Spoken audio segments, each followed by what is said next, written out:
નમસ્કાર મિત્રો, સ્વાગત છે આપ સૌનું વિદ્યાસારથી ચેનલમાં. મિત્રો, ગુજરાત મુલકી સેવા GCSR ના નિયમોમાં આપણે પેન્શનના નિયમો ભણી રહ્યા છીએ. આપણે ઘણા બધા નિયમો ચર્ચા કરી છે. આજે આપણે આગળના નિયમ નંબર 39 થી આપણે ચર્ચા શરૂ કરવાના છે. આજે ખાસ કરીને સરકારી કર્મચારીઓ માટે બિન પેન્શન પાત્ર સેવાના સંદર્ભમાં આજે ચર્ચા કરવાના છીએ. અહીંયા આપણે પ્રશ્નોત્તરીના અનુસંધાનમાં આજે આપણે પ્રશ્નો અને એના જવાબો જોવાના છીએ.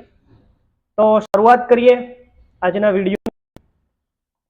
મિત્રો, ઘણા બધા વિડીયો મારી વિદ્યાસારથી ચેનલ પર મેં અપલોડ કરેલા છે, તો મારી ચેનલને સબસ્ક્રાઇબ કરજો, કારણ કે ઘણી બધી પરીક્ષાઓ માટે આ જે વિડીયો છે એ તમને કામ લાગશે. તો શરૂઆત કરીએ આજના વિડીયોની. આજનો પહેલો પ્રશ્ન છે કે નીચે પૈકી કયા સરકારી કર્મચારીઓની સેવાને બિન પેન્શન પાત્ર સેવા તરીકે, અહીંયા લખ્યું છે બિન પેન્શન પાત્ર સેવા તરીકે કયા કર્મચારીઓની સેવાને આપણે ગણશું? બરાબર. તો સરકાર માટે ફરજ બજાવેલ જેને ચૂકવણી કરવામાં આવી હોય, બરાબર, તેવા પરંતુ જાહેર સેવામાં પૂર્ણકાલીન સેવા માટે રખાયેલ ન હોય તેવા સરકારી કર્મચારીઓ પહેલા આવશે. જેઓને પગાર નહીં પણ માનદ વેતન તરીકે વળતર આપવામાં આવતું હોય. માનદ વેતન કોને કહેવાય એની ચર્ચા આગળના વિડીયોમાં આપણે કરી છે. અને જે જગ્યાઓને બિન પેન્શન પાત્ર જાહેર કરેલી હોય એવા સરકારી કર્મચારીઓ, એટલે આ તમામ પ્રકારના કર્મચારીઓ જે છે એને આપણે બિન પેન્શન પાત્ર સેવા, એમની સેવાને આપણે બિન પેન્શન પાત્ર સેવા તરીકે ગણશું. એટલે વિકલ્પ નંબર ડી સાચો છે. ઉપરોક્ત તમામ જે છે એ સાચા છે. ત્રણે ત્રણ વસ્તુ સાચી છે. ત્યાર પછી આગળનો વિડીયો છે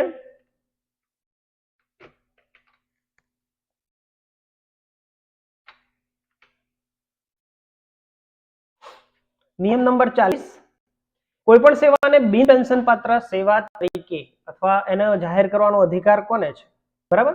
બિન પેન્શન, કોઈ પણ સરકારી કર્મચારીની સેવાને બિન પેન્શન પાત્ર સેવા તરીકે કોણ જાહેર કરી શકે?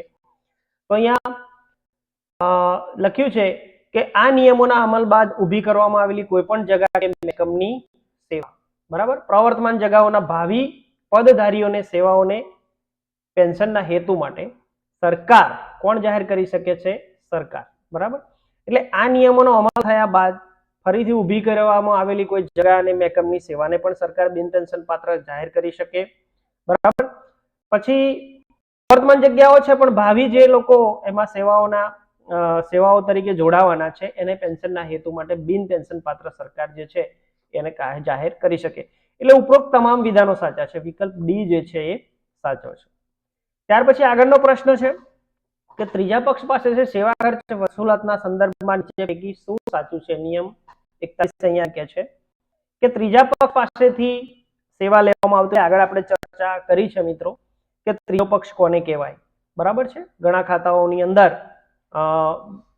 ઘણા બધા વધારાના કામ આવતા હોય છે, ત્યારે વધારાના કામ કરવા માટે ત્રીજા પક્ષ પાસેથી કામ લેવામાં આવે છે.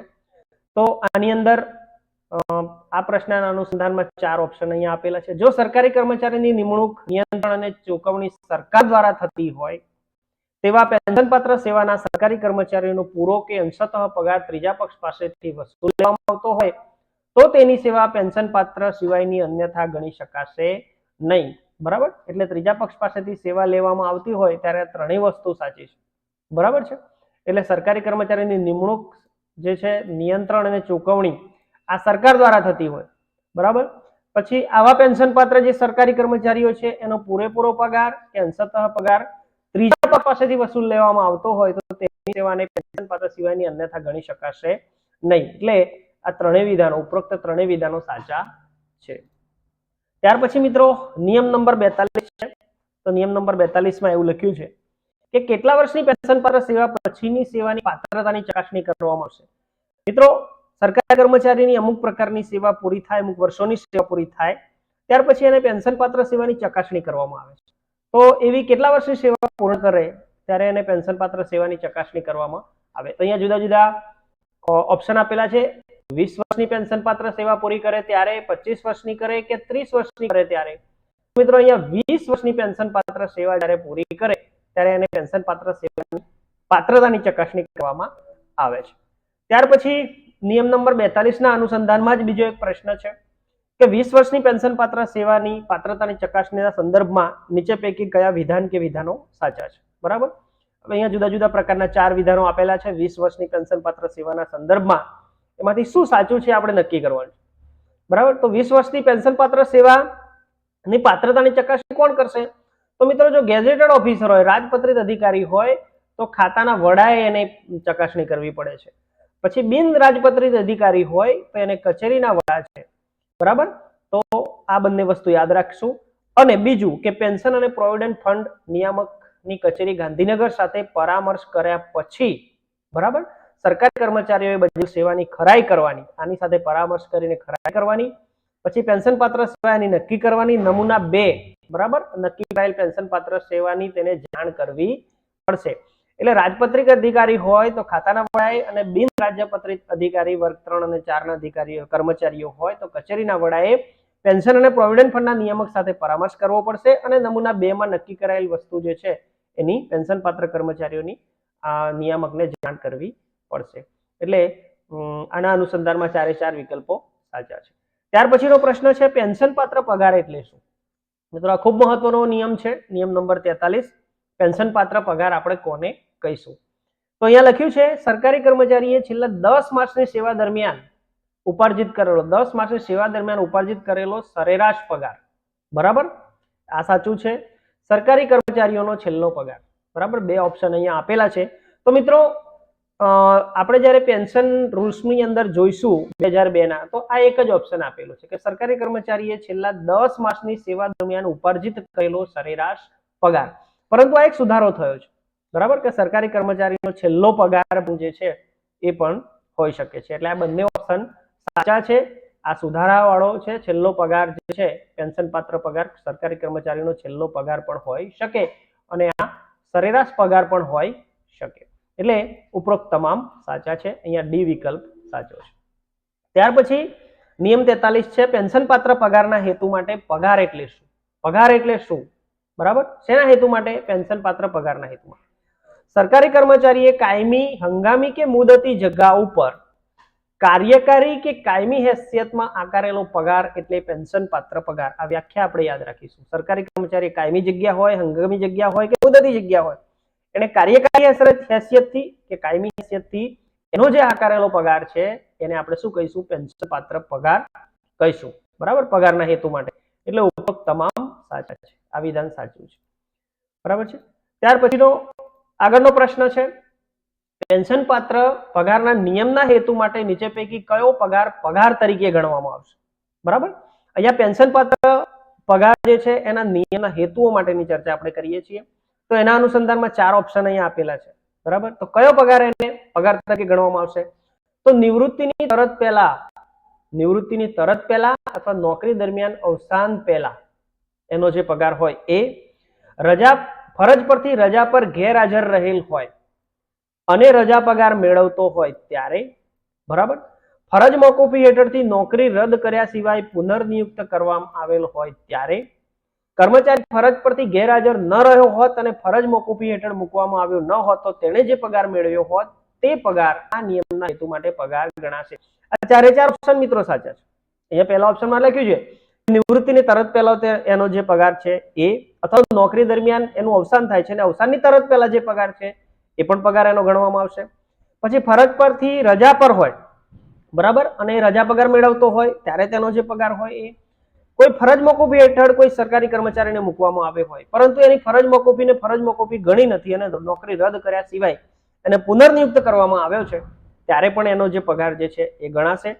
બીજું કે રજા પરથી ગેરહાજર રહ્યો ન હોત અને ફરજ મોકૂફી હેઠળ મૂકવામાં ન આવ્યો હોત. સમજો કે કોઈ કર્મચારીને ફરજ મોકૂફી હેઠળ મૂકવામાં આવે છે, બરાબર, પરંતુ ફરજ મોકૂફી ગણતા નથી, તો એ ગેરહાજર ન રહ્યો હોત અને ન મૂકવામાં આવ્યો હોત તે સમયે જે પગાર જે છે એ પગાર આ નિયમના હેતુ માટે પગાર ગણાશે. એટલે આ 4 ઓપ્શન મિત્રો જે છે એ સાચા ગણાશે. ત્યાર પછીનો નિયમ 43 ના અનુસંધાનમાં પ્રશ્ન છે કયા પ્રકારનો ઇજાફો પેન્શન પાત્ર પગારનો હિસ્સો બનશે? બરાબર, કયો ઇજાફો એવો છે કે જે પેન્શન પાત્ર પગારનો હિસ્સો બનશે? તો નિવૃત્તિની તરત પહેલા અથવા નોકરી દરમિયાન અવસાન પહેલા, એ આપણે પહેલા જોયું.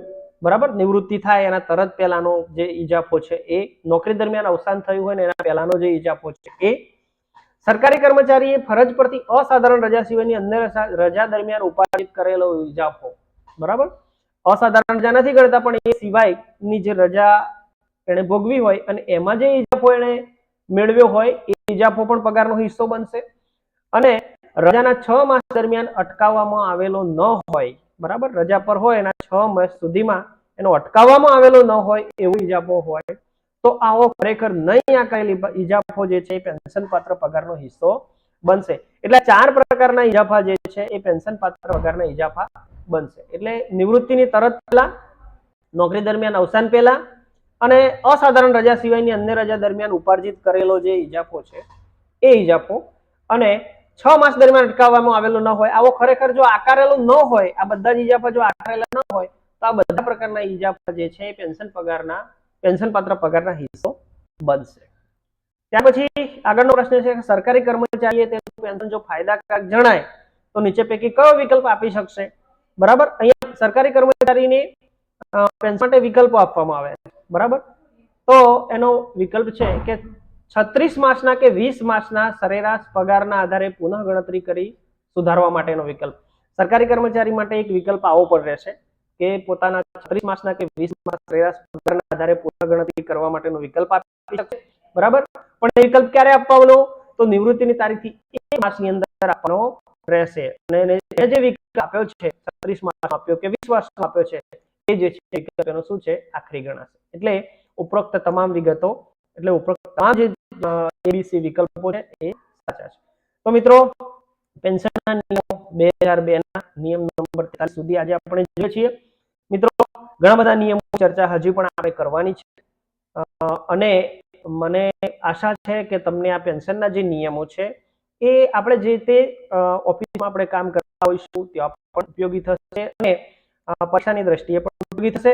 તો મારી ચેનલને સબસ્ક્રાઇબ ન કરી હોય તો કહી દેજો. તમને આમાંથી કોઈ સમજ ન પડે તો કોમેન્ટ કરીને મને જણાવજો.